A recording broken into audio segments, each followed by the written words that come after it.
Hi, it's me again with Corel Tips and Tricks, part 2 of this.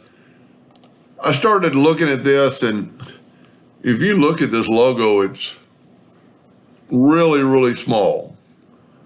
I mean, that's between an eighth and a quarter of an inch in height. So these lines are really, really small, and if we reverse engrave it, I'm afraid either these are going to burn away, or when you lightly sand it, they're going to sand away. So there's a way around that. Let's go ahead and put our line. Go ahead and put our lines back on of our object.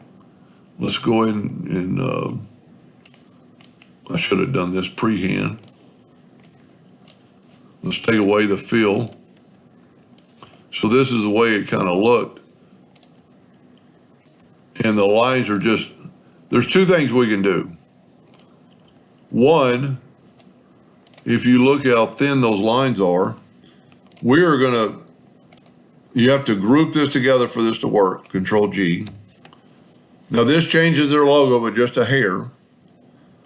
And you could just send them a sample. Let's go to Effects and Contour, and because they're a group, they're contour. I'm going to contour to the outside 0.005 in red. It just made it that much thicker. Then go and break contour apart. Click on the black one, and down here you can see it's black, and nudge it out of the way. Now if we, tell you what I'm going to do, I'm going to do two different ways, so I'm going to make a duplicate of this with the plus key. Now if we take our Smart Fill tool and fill this in, and fill in our sparks, this is reverse engraving. So it's the laser is going to engrave everything that is black, but the other is going to be transparent, so it's going to be wood color. So that didn't change their logo very much, and it looks, I think, a lot better. And it's going to be a lot safer. Now, if they have to have that thin font, which I need to, that's the neat thing about the nudge tool. We can get rid of that. This is our original. We can nudge it up and over. Because I nudged, I can nudge it over. So this is the original.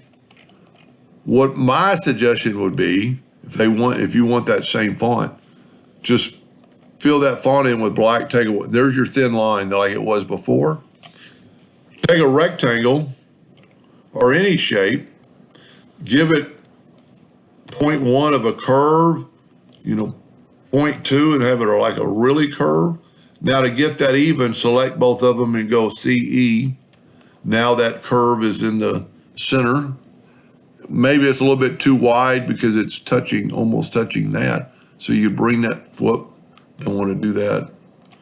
Click off of it and grab that ellipse only, bring it down a little bit, and then grab them both again and go CE. Then do reverse engraving on all that. And then it would just engrave those letters. It won't really matter, but I'm going to take away the outline just to make it look better. You're not going to engrave it. So this is the original font, and it's thinner. This might define a little bit. And anyway, just my suggestion. Hope that helped. Thank you for watching.